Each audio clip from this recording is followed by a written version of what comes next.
everybody, welcome to Casual Comic Fans. This video is going to be a little bit late because it's New Year's, but yeah, we're getting it out. I just wanted to say before I get started that about almost a year ago, in early March, on my podcast, Casuals Only, we did a sort of a breakdown of the original Stand miniseries, so if you're interested in that, you can click the link in the description below. Yeah, this is episode 3 of the Stand miniseries, the new one, obviously. And it is called Blank Pages, and I have to say it's probably my favorite so far. Sort of the jumping back mechanic is least annoying in this episode. It's least annoying, and hopefully it sort of sticks to that or lessens to that. I'll have to see as we go on. But yeah, it's my favorite episode so far. So let's just jump into it. The episode opens up with a flashback to Nadine as a child, and I mentioned this last week, but she's playing with a planchette, which is basically a Ouija board, kind of, but the execution of it's a little bit different. In the book, she first uses the planchette when she's in college, but she's very much a child, and so it looks like her whole life she was sort of aware of that. Last week, I mentioned that sort of how her hair changes as she gets more corrupted by the Dark Man, but again, it looks like she was born blonde in this one. But basically, yeah, they're at some kind of an orphanage, I think. Maybe it's a boarding school, I'm not really sure. But they do the planchette, and I believe what it says, it kind of like carves into the ground, it gets all freaky and stuff, but actually we can hear the Dark Man's voice while this is happening, saying, I believe he says Nadine, I'm not sure. Her tweet says, I think what it carves onto the ground is something about Nadine being the bride, I don't know. But then we flash back to part 2 again. I'm going to say it's every week, but the book's split up into 3 main parts. And so we jump back into... The majority of this episode takes place in that second part. So we jump back into part 2. Nadine is woken up by a gunshot, and we find out that gunshot is from Larry and Stu. They're hunting for deer, because as we find out later on in the episode, deer are one animal that's not affected by Captain Tripp, so compared to the other populations of species that were affected, there's a lot of deer around. But anyway, they run into a yellow sports car, and this man kind of spills out of it, and he's been crucified, which... let's just take a step back, and it doesn't really make sense if they crucified him in Las Vegas, then put him in a car and he drove himself all the way to Boulder. He would definitely die, but whatever. Anyway, so basically we find out that this guy tried to escape, but then he was crucified, and that kind of... we haven't seen a whole lot of the Dark Man's Las Vegas, but basically in the novel it's sort of this military state where they crucify people if they break the laws. Basically, death is the only punishment. And then, for some reason, we cut back to Nadine, and she's there's this music montage, which is really weird. But anyway, let's skip that. Joe is hiding under the bed for some reason, and then we flash back to when Joe and Nadine first met Larry. They were on the road, and I think I mentioned this before, how they met before in my breakdown of episode 2, so check that out if you want to find the details of how Larry met Nadine and Joe. But this seems like be a very simplified version of that, because they just seem to be on the road, and then Joe just shows up and attacks Larry, and then they decide, let's be together then, because that's cool, I guess. I don't know.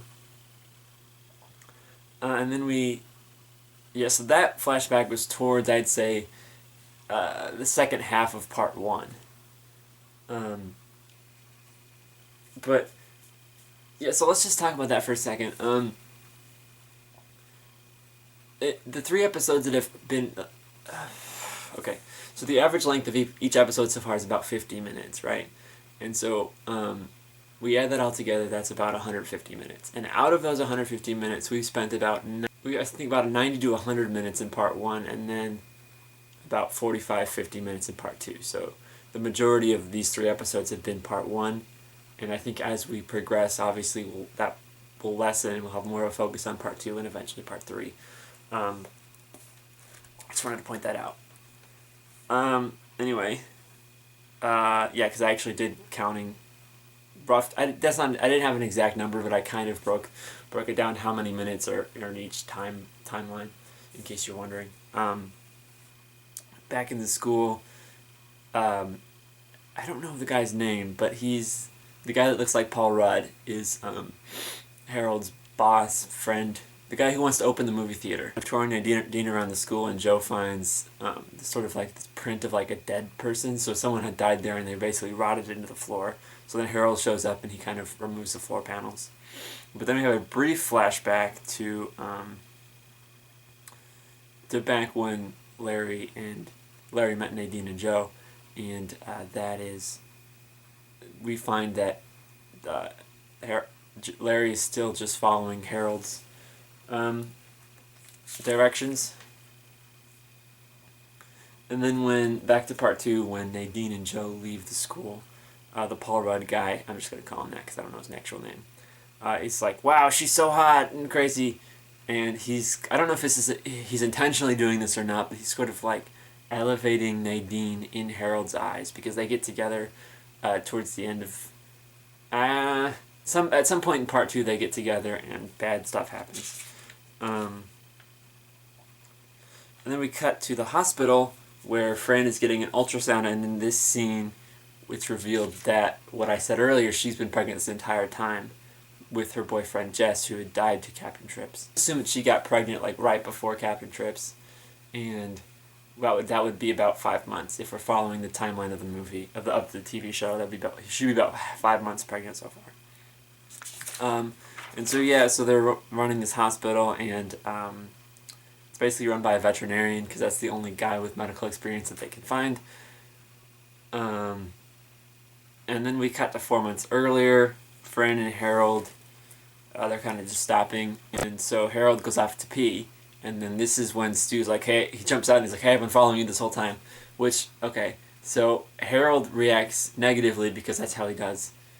Because he feels threatened by Stu. But even on a more, like, even on a step lower than that, it's like Harold was peeing and you show up with a gun. How do you expect him to react? Any normal person would react negatively to that. They say that they're going to Atlanta, which is where Stu came from. And instead of being like, hey, I came from there, there's nothing good there, he's like, well, okay, that's good. Go south for the winter, I guess. Then we cut back to Fran at the hospital, and they start talking about immunity, like because Fran's immune, but Jess wasn't, because Jess is obviously dead. And so the discussion is like, well, is one immune parent enough? And that's a big part of the book, and the answer isn't really a clean yes or no. It depends. It's a case-by-case basis. Some babies survive with just one parent who's immune, some don't, and it's not consistent. And we cut to Nick and his backstory. And again, this is very simplified, as opposed to getting a whole episode like Larry or Stu did. He just gets a couple scenes in this one. Basically, he gets into a bar fight, and in the book, he gets into a bar fight, but then he gets rescued by a doctor and a police officer, and so they kind of help him. And then as crap kind of hits the fan, he sort of becomes deputized, and then he's in charge of the prisoners, people that attacked him who are now in prison. And so we kind of get a little bit of that later on in this episode, but not to the same extent, because this is a simplified version of that. Anyway. He gets passed out from the fight, and he meets the Dark Man in a dream, and he says, "You've been dealt a pretty shit hand," because he's playing cards, and it's obviously a metaphor for being born blind and not blind, deaf and mute. And so I think that from this fight he sustains permanent eye damage, which is what it looks like. But in the novel he does sustain eye damage, but it's not permanent because towards the end of it he no longer needs an eye patch. But in this it looks like it's permanent, like he's permanently blind in that eye, which sucks. On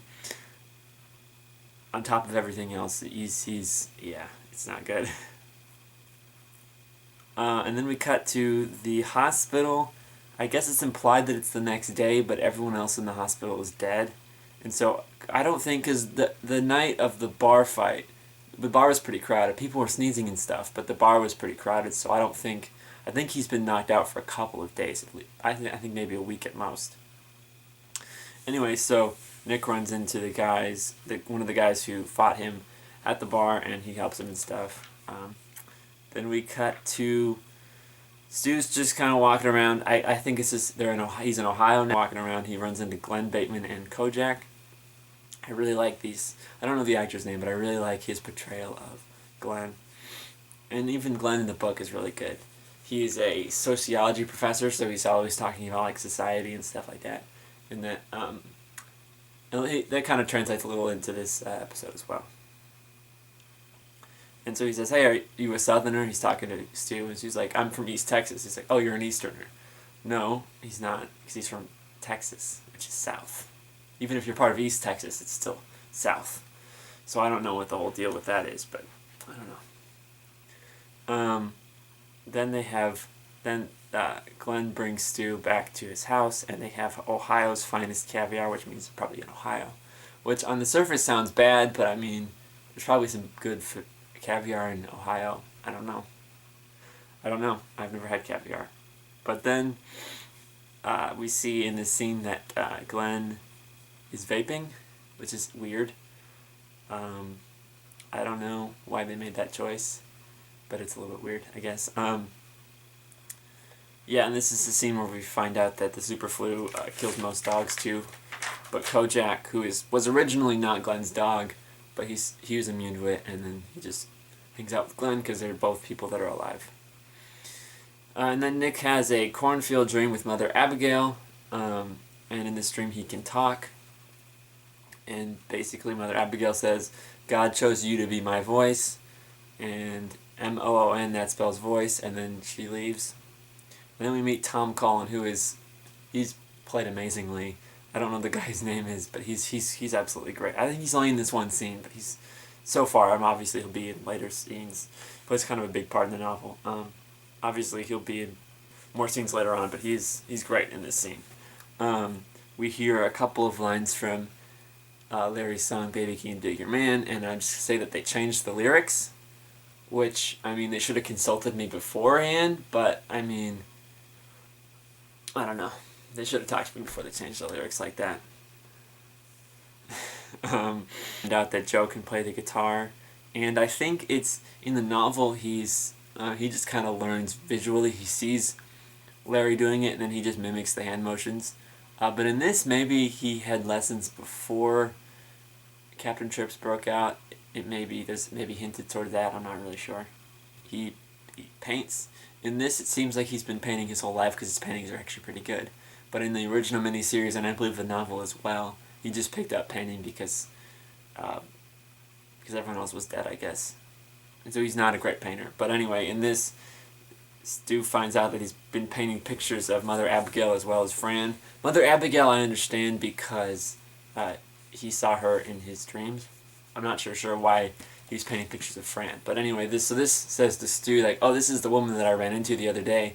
We should probably catch up with them again, because if you're having dreams and I'm having dreams, there's probably some kind of importance." So my guess is the next episode that probably Glenn and Stu will probably join Fran and Harold. And then we cut back to the hospital, and we meet the Five. Is the Five the name of Whoopi Goldberg's talk show? Is that the Five?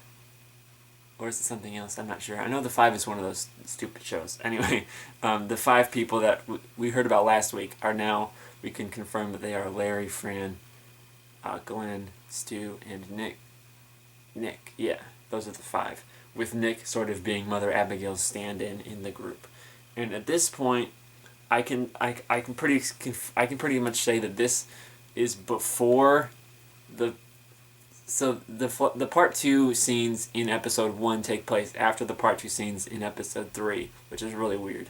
But I can confirm that because they haven't had the committee meeting yet. This group has just been appointed by Mother Abigail.